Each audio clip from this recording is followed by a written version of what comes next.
Hey there, dreamers. This is Santi Tricks, and you're listening to episode number 5 of the Hollywood Dreams podcast, the show all about the 1980s hard rock scene. In this episode, I talk with Kyle Vincent, a very prolific solo artist and former singer for the pop rock band Candy. We talked about LA in the early 80s, his life as a musician, and his new album, which is called Whatever It Takes and is available on Spotify. I'll leave a link to that in the description. So, as always, fasten your seatbelts, apply your makeup and hairspray, and get ready to rock!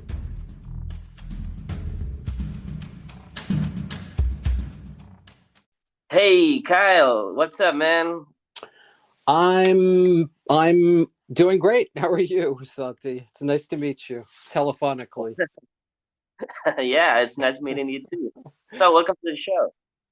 It's nice to be. I was down in Buenos Aires a couple of years ago, and I had a wonderful time with great people and great food, and I can't wait to get back.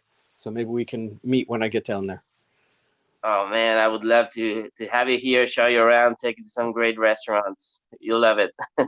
Well, I'll have to take you to my hippie restaurants that I eat at because I Oh, really scouted out certain, healthy restaurants, and there's many of them there. It was quite good. well, it's quite the gastronomic capital really of South America. I would say there's a lot of variety here. Yeah, you're right. You're right because I had some of the best food from different cultures. I had great Thai food. I had great Italian food, of course, and great, vegan food and pizza. And it was. Can you tell I haven't had dinner yet? I'm hungry. All right. Yeah. Well, I'll try to stay sane during the interview. So Uh, great. It's right. great to meet you. Great to speak with you. And let me know what you want to talk about. I'm here for you. Okay. So, well, it's a pleasure you having here. So, so this is a Hollywood Dreams podcast. I always like to kick off things with the same question. So, would you consider yourself a dreamer? Um, sure. I think I've always been that. In fact, I feel like I'm in a dream right now. What are you doing in my dream? Very strange. Yeah, I think everybody is a dreamer to some extent. I mean, if you're not dreaming, you're not living because you're dreaming either of something that from the past or something's going on now or somewhere you're going to be at some point. So you've got me dreaming about Argentina and remembering all the great things there. So yeah, I'm always dreaming, probably too much. But I do tend to live in the now pretty well also. That keeps me grounded. Sure. Yeah. Well, yeah. I mean, I'm the same way. I think, or at least I like to be. Yep. So, so you got a new album out. Well, recently at least, right? Yeah, I mean it was new, then it was renewed. I still consider it new. If I don't have a newer one, then this is my my latest, my newest one. It's called Whatever It Takes. It's came out through Universal, which is like the 500th record label I've been on, I think. But they're wonderful. They're old friends of mine actually over there. When I was on Hollywood Records, they were there, and so it's nice to be back with some of the same people. The pandemic definitely put a damper on the plans for the release and the tour and everything, but we've hung Yes. in there, and it doesn't change the music. In fact, the pandemic made the music maybe even more meaningful. So that's my positive spin on it. Um, and of course, I'm working on a lot of new songs, and I am recording currently. I've got about 5 songs in the can for the next album, Hmm. and got more sessions coming up next week. Well, that's great news, man. I mean, I love the new record. There's some pretty catchy songs on there. I especially like the song "Bubblegum Baby." Yeah, well, okay. That was you know, sometimes you write songs, you don't know what to make of them, and you just say, well, it makes me feel good, so I'm going to record it. We'll see what happens, and then it ends up on the record. I had 2 guys from the Raspberries. Are you familiar with the Raspberries, a power pop Oh band from the yeah, '70s? yeah, I Yeah. love that. Yeah. Well, I always had I actually wrote a song kind of for them. They didn't know this, but it was my intention for them to record it.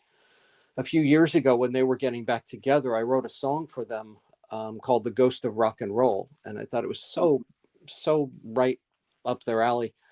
Um, but I just ended up cutting it myself. And but I always wanted to get into the studio with them, and it never really worked. So for this album, the stars aligned, and I got Wally Bryson, the one of the greatest guitar players to ever walk the face of the earth, and oh my lord, how am I forgetting my drummer's name? Come on, man. The drummer of the Raspberries. We'll fill that in later. All right. See, I haven't had dinner. That's the problem. I hear you're talking about raspberries. That's right. That's right. Right. It's got me thinking of eating raspberries right now.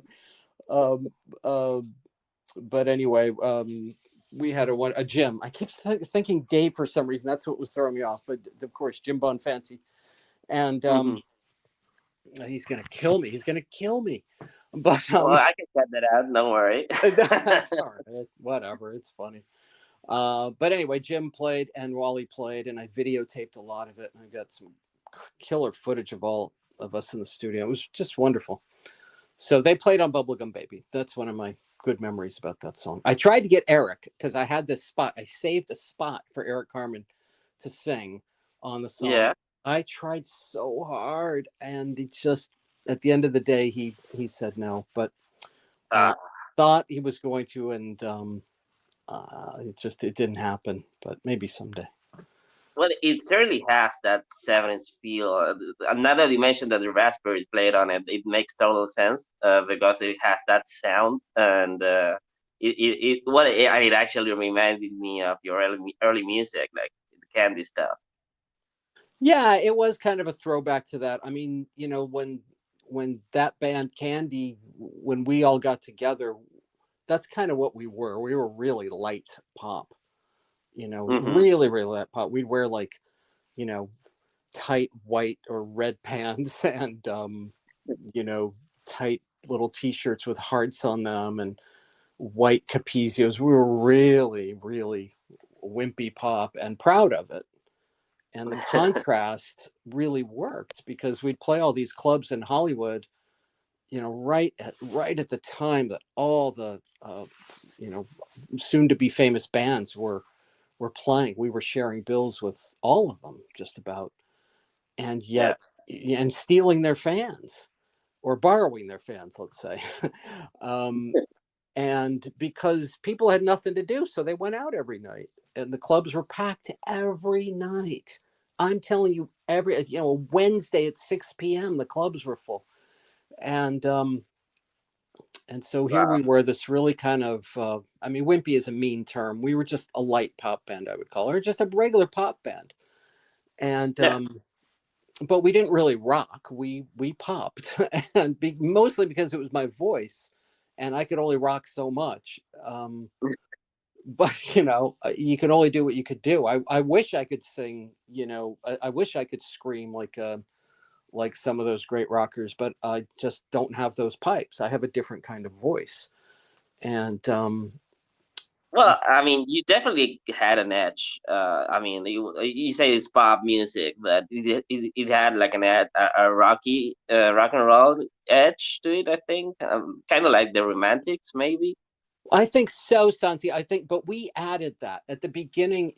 I'm talking about right at the beginning of Candy. It was really light pop. And I mean, our songs were Daddy's a Jet and Cherry Cola. It was really, simple 3-minute songs. We started to toughen up and roughen up around the edges when Gilby joined, and which was, probably a good thing because, I don't think we stood a chance to keep doing what we were doing. We had to get a little tougher.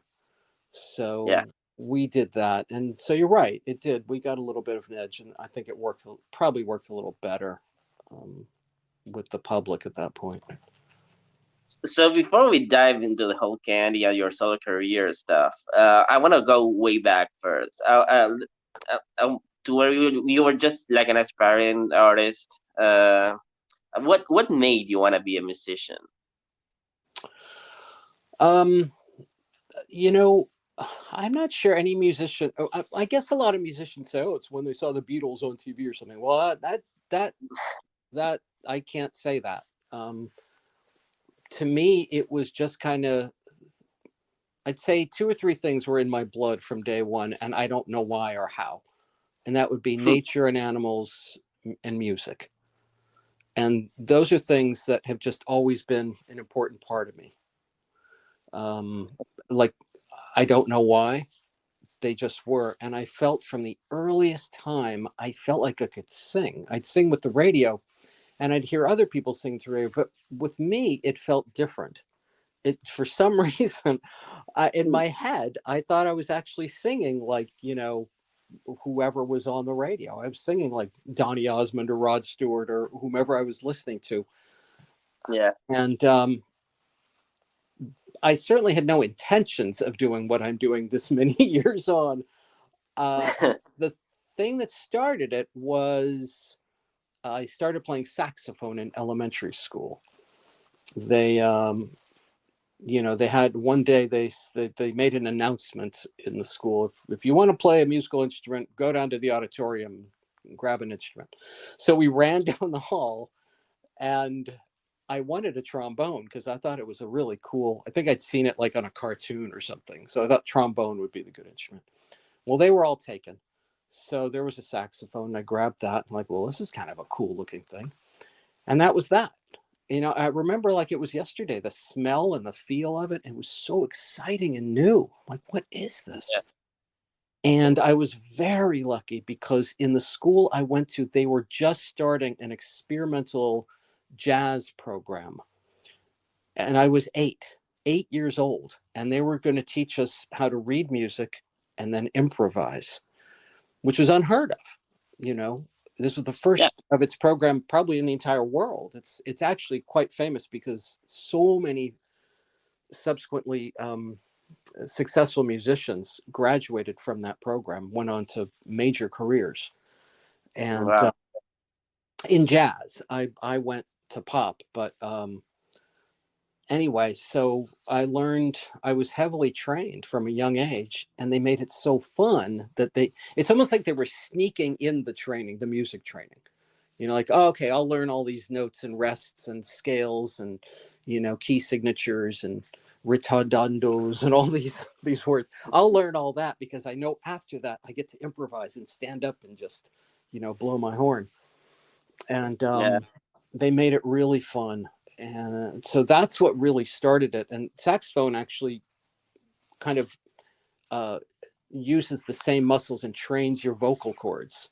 So it was a really great training for singing, which I already thought I could kind of sing anyway. So that all worked together. And I ended up playing sax for years and years and years, and then got sick of it and decided to go completely the opposite. Picked up the bass guitar and joined kind of a punk pop band.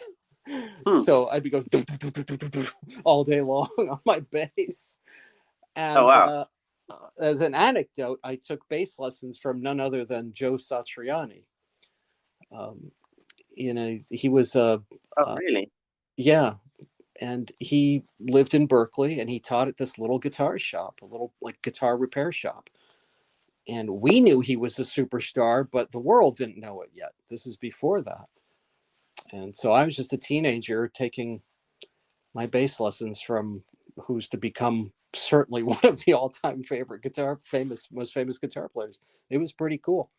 I was horrible, and he was, not really happy with me. But then he heard one of my demos that I made back then, and he liked it. So I always kept that as a feather in my cap. That maybe I sucked as a bass player, but he liked my music. So was there like an album or band that made you go like, I want to do that. I want to be that guy. For me, it was more a mishmash of the radio, mostly like pop radio, Casey Kasem. I don't know Yeah, if you know who that is. Like the top I 40 do. Yeah. countdown every Saturday. Yeah, I was glued to, man. I've I really just have always been a melodic 3.5 minute pop song kind of guy. Of course, I go to, the symphony, and I listen to jazz, and I listen to all these other kinds of music. But at the core, Mhm. it's 3.5 minute pop songs that move me, that are melodic, that are sung well, that are written well, that aren't an insult, there's some intelligence, but not too much intelligence behind it, and it Yeah, grips my heart. If a song has all of that, I'm probably going to love it. And for me, I just loved like soul music, R&B music. I grew up in a heavily integrated area. The schools were heavily integrated where I went to school, and so most of my best friends were Black or Asian, and mhm, so I had a real wide variety of music that I was exposed to. So I loved all that, and then I loved the pop radio. So if you mix all that together, and that's how I ended up with my pointing in that direction, of music. yeah. So I'm guessing that you had you had some projects going on before you formed Candy, right? Well, it was jazz band, and then it Mhm. was a band called Kid Gloves, with my good friend Elliot Kendall, who is now he's my buddy, but he's also my PR guy, and we were in a band together. It was Oh wow. that was fun. I had already been on stage for years at that point, you know, playing in bands, playing in jazz bands, saxophone, and soloing on stage and all that. So I already knew what it was like to perform, but this was different, to kind of, to be in a rock band and play around the Bay Area. And Yeah. then my I had a friend in high school, and we kind of fooled around with starting a band in my mother's garage. I mean, it's such a common story. He bought a Fender Rhodes uh, keyboard, and we thought there was something there, but it didn't work. And then he ended up going to college in LA, and I ended up going to college in Berkeley. And shortly after that, he called me and asked if I wanted to come to LA and see if we can get this band going. And that's what I did. Oh wow. So so that wasn't in LA. That was before that. Well, the inkling of it started before, but no, Candy started in LA. Yeah, I had Mm. to move to LA. I went down there first, just like on a mission to see what it was like. And it Yeah. was so different than Berkeley, the Bay Area. My God, it couldn't have been more different. And for a, you Yeah. know, pretty young and naive kid to be tossed into all that glitz and glamour, it was intoxicating for sure. You were really young, right? I was pretty young, and it was more than just numerically young. I was young as a person, and Young and innocent. I was well, yeah, that didn't last long. Unfortunately, LA really takes that away from you pretty quickly. But it was wild, and at that time, LA was really wild, and so yeah, it was crazy. Yeah. So how did that band came to be Candy? I mean, were you guys like friends from before, or did you met like when you got to LA? Well, the bass players, I said we were high school friends. I think I said that Yeah. we were high school friends. So, and then the other two were just LA people. One of them was like 14 years old. The guitar player was 14. Oh wow. So, sometimes we struggled getting into clubs with him because he was so young, and sometimes he couldn't come to rehearsals or gigs because he was in trouble at school. I had to stay after school or something. It's pretty funny. Yeah. Living the rock star life. I see. Sort of. Um, yeah, we all lived together in one apartment in West Hollywood. I mean, just that alone. If there was no band, if it was just four guys living in one apartment in West Hollywood in the early '80s, that is a book and a movie right there. It was insane. Every single day and night, there was something different that was crazy.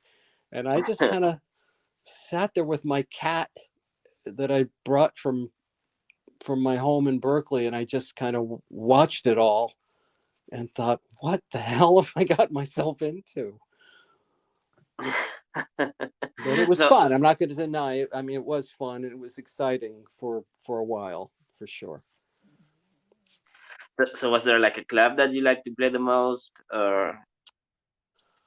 I always liked the Troubadour because I thought the Troubadour was just kind of classic. It was, it was a tie to the folky days of the 60s and the 70s, but it Yeah. was now the home of all the bands. People say the Sunset Strip, but really it was the Troubadour.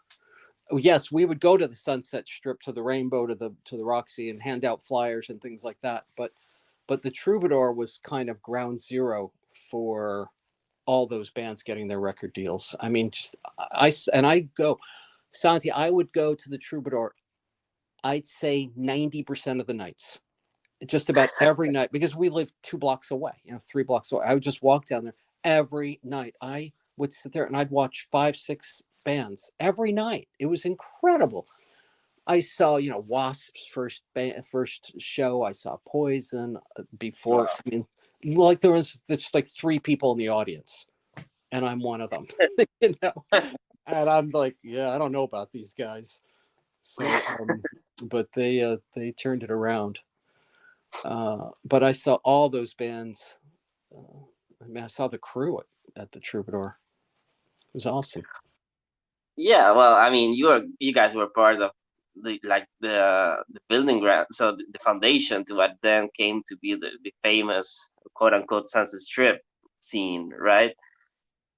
Yeah, I think we were really at ground zero of that wave. Of course, LA and music has waves all the time, but this, I'd say, 82, 3, 4, 5, and it started to change after that. So it was really only like 3 or 4 years long. It wasn't that long, but it Mhm. was quite magical, quite crazy, and a lot of, money and drugs and everything flying around. Every band is being given $1 million deals. It was crazy. Yeah, so that's a good segue to when you guys got signed and recorded the Whatever Happened to Fun album. That's what can you tell me about that? Well, we didn't get the $1 million deal. We got the big record company, but I don't know what happened to $1 million. I certainly didn't see it. We signed with Kiss's manager, the guy who was managing Kiss, and Oh wow. he was just dreadful. He was just the worst. but yeah, I never got along with him. I just did. He didn't get us. I didn't get him. But the rest of the guys loved Kiss, so they thought we should go with him. All right, I'm out. I'm outvoted yet again, 3-1. So, I was trying to cling to this pop band that I had joined. I was trying to keep us.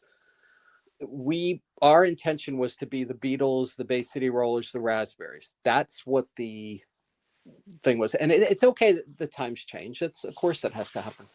And for the Yeah. most part, that's kind of the record we made. So we went out and got a producer. He wasn't our first choice. We had several choices before, but then we kind of all agreed that maybe Jimmy Einer was a good choice because he had done the Raspberries and the Rollers. He'd even done John Lennon and some other stuff. So we thought, well, maybe this guy makes sense for us.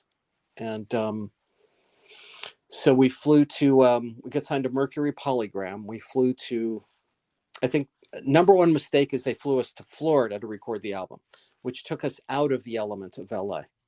It totally changed everything. I think we had made demos prior with a guy named Kim Fowley in LA.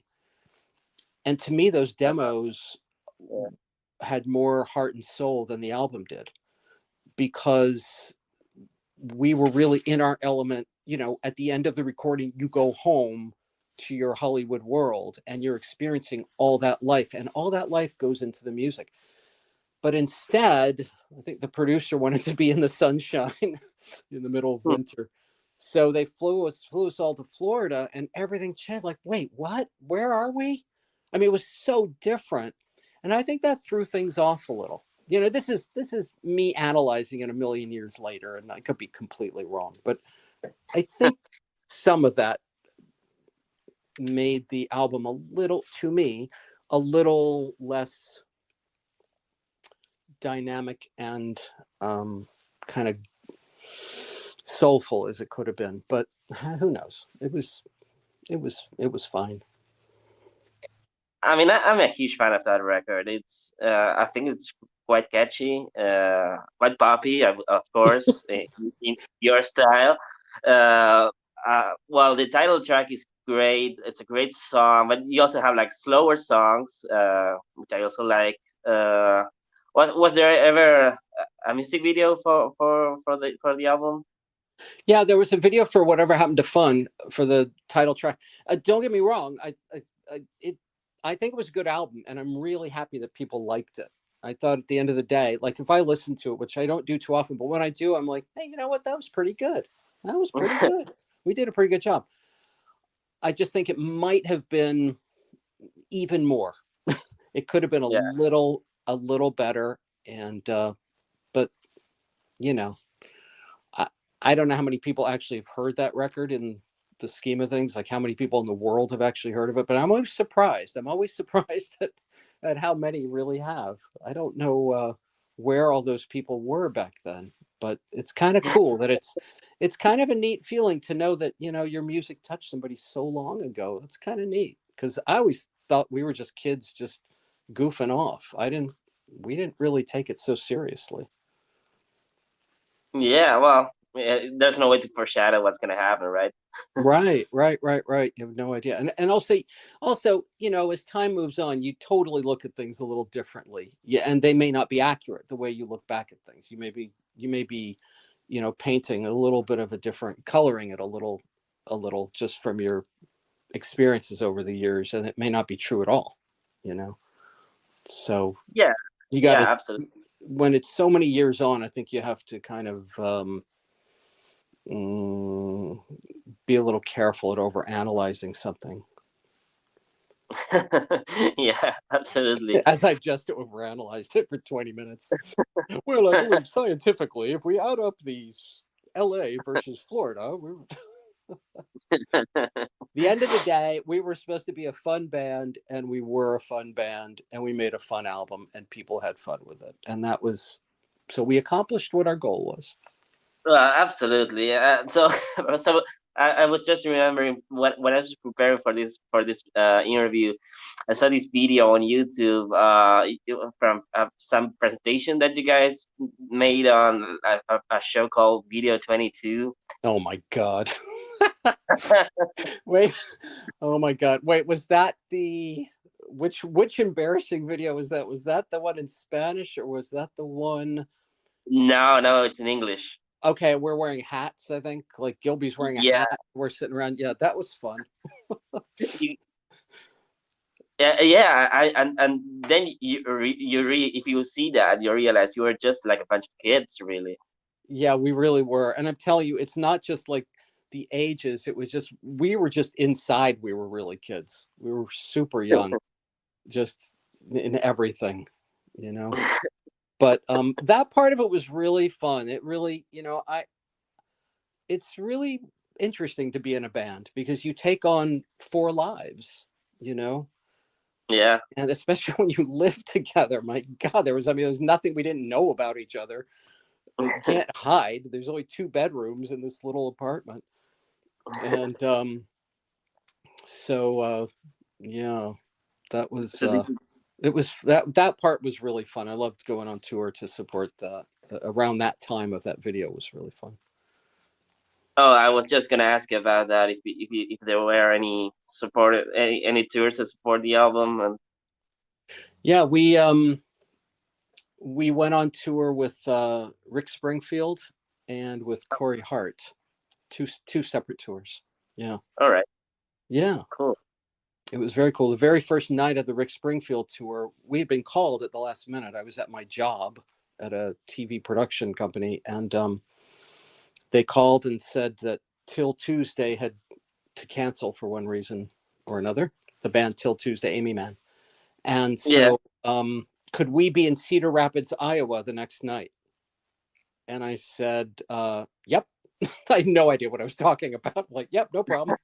And they're like, okay, what equipment do you need? I go, let's see. We'll need 2 Marshalls, a Mesa Boogie amp, a Fender, an Ampeg bass. I'm just, we're just going listing stuff off randomly. And we got on a plane, and literally on the plane, Jonathan is teaching me to play chords on guitar, because I never really played guitar much on stage. I was just the singer. Yeah. And so we're getting ready to walk on stage. It is packed. Imagine Rick Springfield, 1984, 3, 4, 5, somewhere in there, maybe 5. And so he is such a big star. It's packed. This indoor arena, there's going to be 25,000 people there. Oh, wow. But they don't say that till Tuesday won't be there.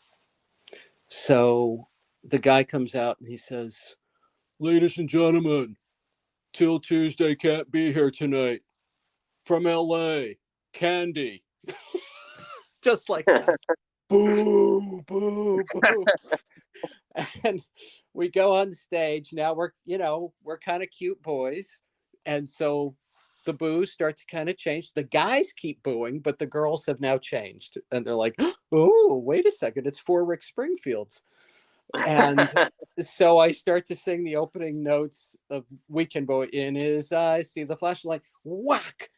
And this piece of ice goes right to my eye, above my eye, and I'm bleeding for the whole show. Oh, no. And that was our first big show. Yeah. Rock and man. roll. Yeah. Fully Right. rock and roll. I don't get hit with ice so much anymore. Well, yeah, I mean, something to avoid if you can. Let's hope it doesn't happen again. So was there any plans to record the second album? Yeah, so we got the first video done, and it did okay. And the problem was, the guy who signed us to a record deal unfortunately got let go, got fired. Oh. And so all of his acts kind of suffered, including us. So we really they cut off the lifeblood of the band. They cut off the money. And so there was no support at all. We were starting to sketch out the video for the second song, which was going to be a song called First Time. That was going to be the second single. Oh, I love that song. Yeah. Yeah, I thought that came out really well, actually. That's one of the ones I really liked. And they just kind of pulled the plug, and the manager, I think, started shopping for a new record deal or something or whatever. And at that point, I was, I'd been in LA 4.5, 5 years, probably 5 years at that point. And I was like, I can't keep doing this. I'm writing songs now, and the band LA has really turned darker. The Guns N' Roses thing, everything it changed. It wasn't, like when it was kind of the big hair metal stuff, it wasn't mean. It was, guys were wearing, makeup and lipstick and wearing high heels. And it was really almost it was a theatrical silliness, Yeah. And we knew that. Some of us were taking it seriously, trying to be tough, but for the most part, it was pretty silly. And somewhere in the mid to late 80s, it started to get really dark, and kind of, it really wasn't my cup of tea at that point. It really, it turned from, I like to say it went from hair to heroin, because it just got really, it wasn't, maybe the music got better. You could argue that, but it almost was like frightening. I didn't really want to be a part of the scene anymore. So I dropped out and left Candy. So there was like was there like a breakup moment, or did things just like fizzled out? I think there was technically a breakup moment, probably, it is like breaking up with a girlfriend, you know, because you've been with these guys so long. But, you know, to be honest, I wasn't the right guy for them anymore. I probably wasn't the right guy for a couple of years at that point. They really needed a different kind of front man. I was just too pop, and they, you know, Candy had to not be pop anymore, and that was cool. Um, Yeah. I think, you know, rather than I think it was a logical move, although at the time it wasn't necessarily seen like that. But again, looking back, I it was probably the best thing for them was to go in a different direction, because I just wasn't fitting in at all. I mean, I always was a little off. It was kind of like three guys were in sync and I was a little off, but it worked. But as the years went on, that divide got much more obvious. That Mm. okay, now we've got a camp of three who like this kind of music, and now we've got this guy who's like listening to, you know, completely different music, and it's not going to work anymore. And I think it was just the right thing to do, you know. Yeah. So so fast forward to 1993, and you record the album Trust, which I think it's my favorite album from you, but it never came out. Well, technically it didn't come out. I mean, it did come out. I think Well, yeah, in Japan, right? legally it didn't come out, but it somehow it magically came out. I don't know how. It found its way out. It was, yeah. Um, I I love that album. I thought it was great. Thank you for saying that. I'm glad you liked it too, because that was really fun making. Incredible players on that record. I wish I had written better songs here and there. Again, looking back, but you can't Ah, regret. That's where you were at the time, and some of them were great, and some were a little, but most of them were really good. I think. Um, I mean, and I love the song "Something to Remember Me By." That song keeps popping up in my head like on random moments during the day. I just love that song. I really like that song too, and it was so fun. I recorded that with Cliff Magnus, who's a really good producer and writer, and we had Yeah, so much fun working together in the studio. So that album was great, and I was on tour. It's really funny, and this gets back to Candy actually, because at the time of that album, I was on tour with Barry Manilow. I was his opening act for most of his tour. And at the yeah. exact same time, Gilby is on tour with Guns N' Roses. And I'm like, how were these two guys ever in the same band? How did that work? But you know, it's a testament to us that it actually did work for a while, you know. We may have killed each other occasionally, but on stage, you know, the girls loved it and the boys liked it too. We did okay. Um, but so there we are on completely massive, you know, tours, just Yeah, couldn't be more separate. it's And sort of like a Beauty and the Beast dynamic. yeah, wait, what am I in your story? Am I the beast? That's up to you. I'll be the beast. That's okay. Um, but yeah, so that was really fun. The Manilow tour was super fun, and you know, record companies are record companies. They have 8 million artists. They can't give attention to everybody, and sometimes you get lost in the shuffle. And Trust got lost. It just Hmm. got lost. They couldn't find a slot to put it out, and so it never did officially come out. And it's a Yeah. shame, because I was on tour in front of, you know, 20 plus thousand people every night wanting to buy something after seeing my show, and they had nothing they could buy. So Hmm. that was a drag. But the good news is I went out in that audience and I met hundreds of people every night, and I'm still friends and fans with a lot of them. So that tour was really important to my career, actually. Yeah, I mean it's a great record, and did Thank you you. ever plan did you have plans to reissue it, or well, release it officially? Yeah, I'm actually looking into that. I want to package Trust and the first Hollywood album, the one with Wake Me Up, and maybe Wow and Flutter, like three albums together in a package thing. We're looking into that. So we'll try to do that. Well, oh, actually, you mentioned the "Wake Me Up" song, which is a great song as well. It's a really '90s sounding song as well. And I heard that there's a great story behind that song, right?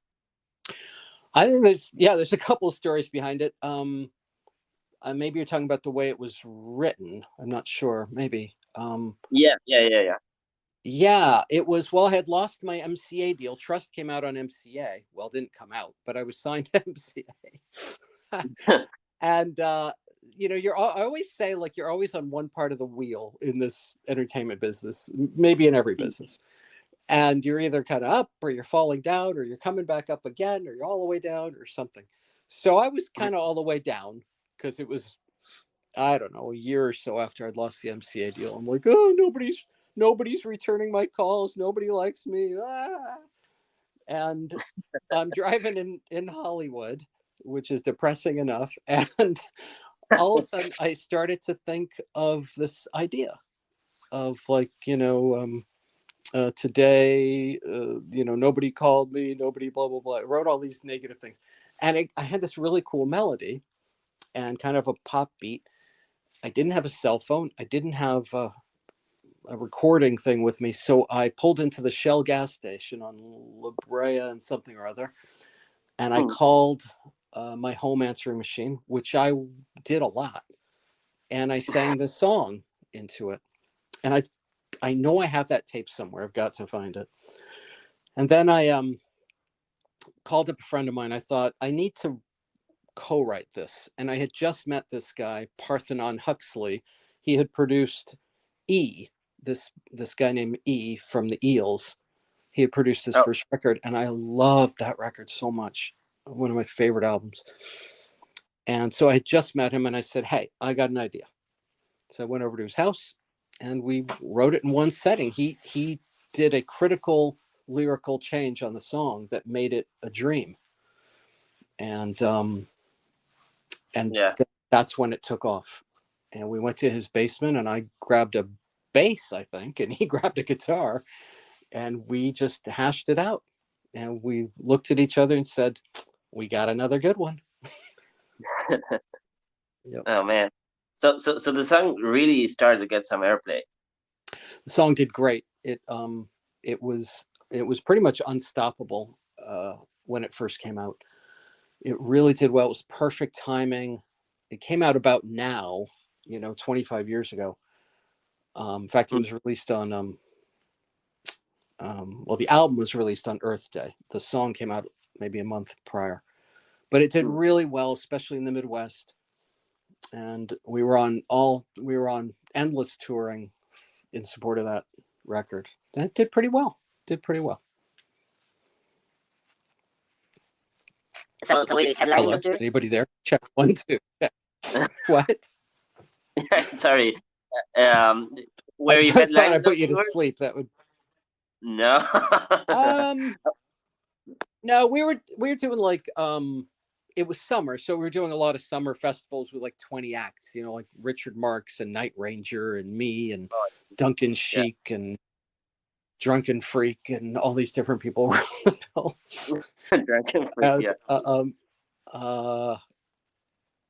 so no, we were on with a lot of different acts. I headlined some shows, club shows, I guess. Yep. I hear you got pretty big in Japan, much like the song goes. Yeah. Well, it's all relative. I don't know how big. I mean, that probably goes back to Candy, because Candy was actually pretty popular in Japan, and we had never gone there. We were scheduled to play New Year's Eve 1985 or 6, 5. And it was going to be a concert, Bon Jovi, Kiss, and Candy, all Mercury Polygram artists on one bill at at the Budokan in Tokyo. That was also, our bags were packed, we were ready to go, and they pulled the plug. They canceled the show. I don't know why, actually. I don't remember. I don't think we ever knew. But so we never got to Japan. So when I first went to Japan as a solo artist, there was a lot of Candy fans there with their Candy albums. And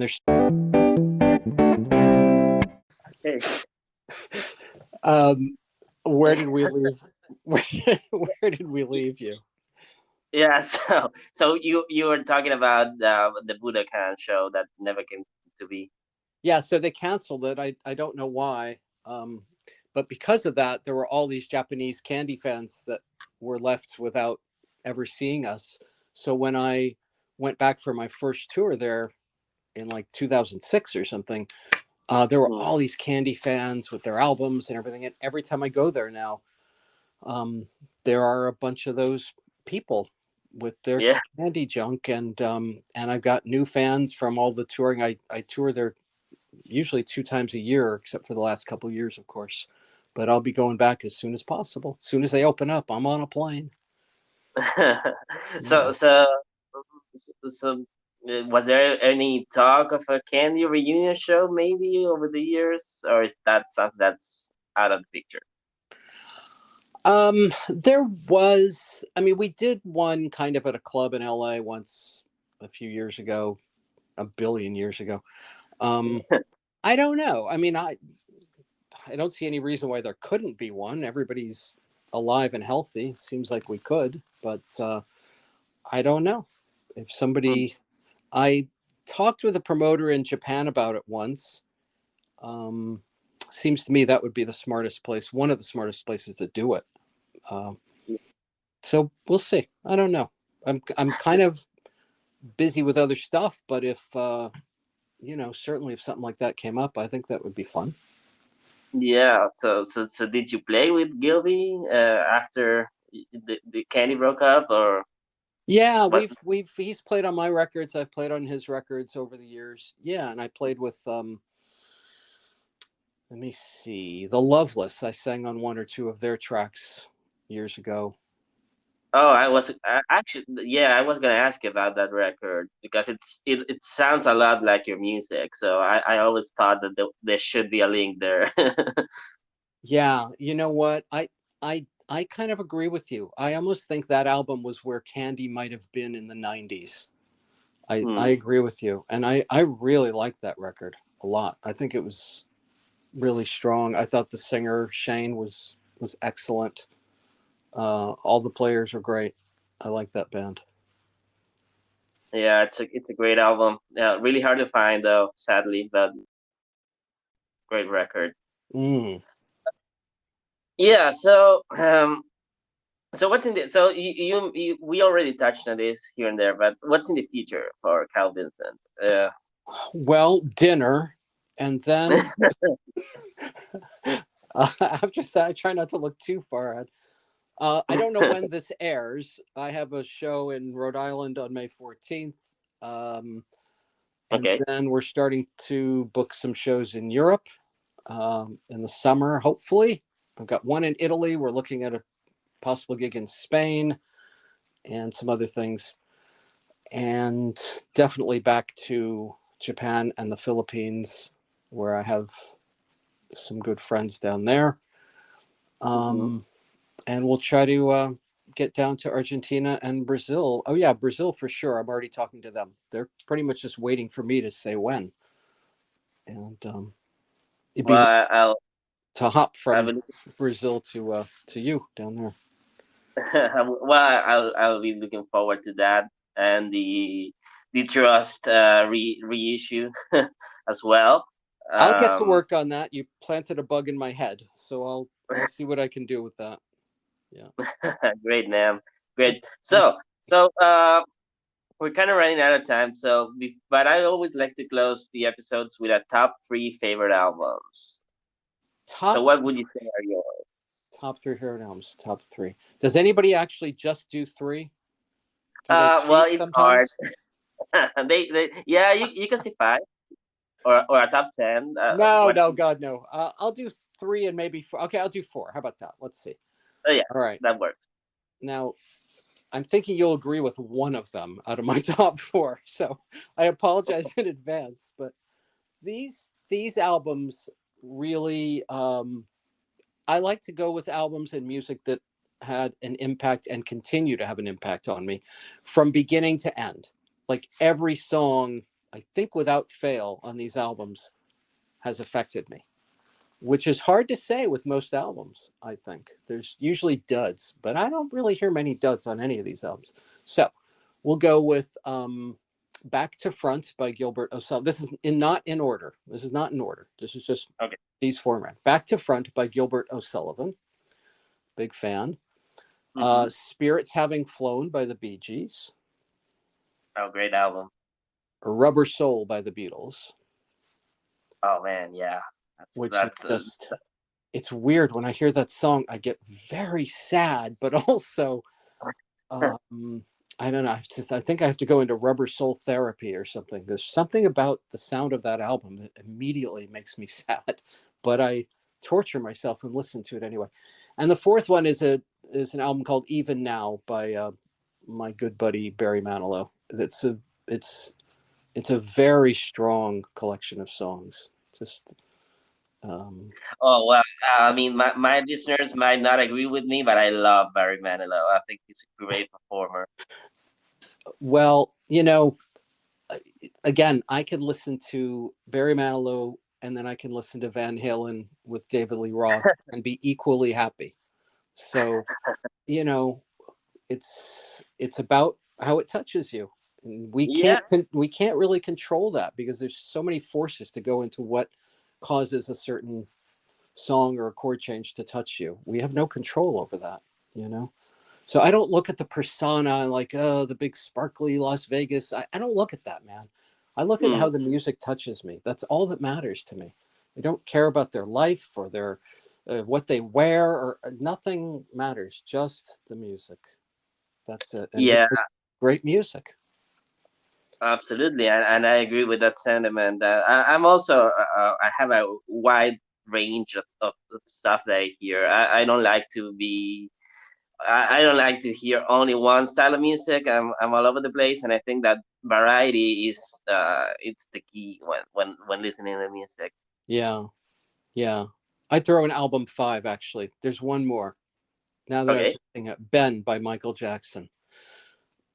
Oh yeah, that album is so strong from top. It sounds so silly because he's a 14-year-old kid singing a song about a rat, but I'm telling you that album it's the music, the production, and his vocals are just killer on that record, on the whole album, not just that song. I mean the album.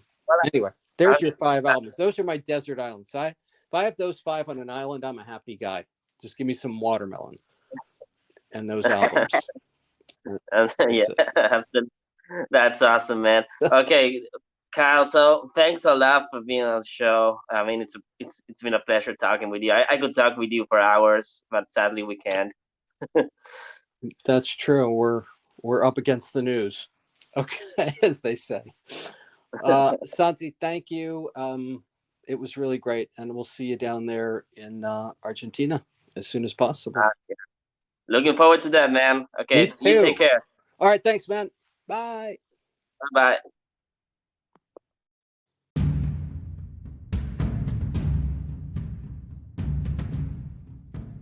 All right, folks. Sadly, that's all the time we have for today, but what an episode, right? Don't forget to hit the follow button on Spotify and share it with your friends. You can also follow us on Instagram at hollywood.dreams.podcast. And rock on!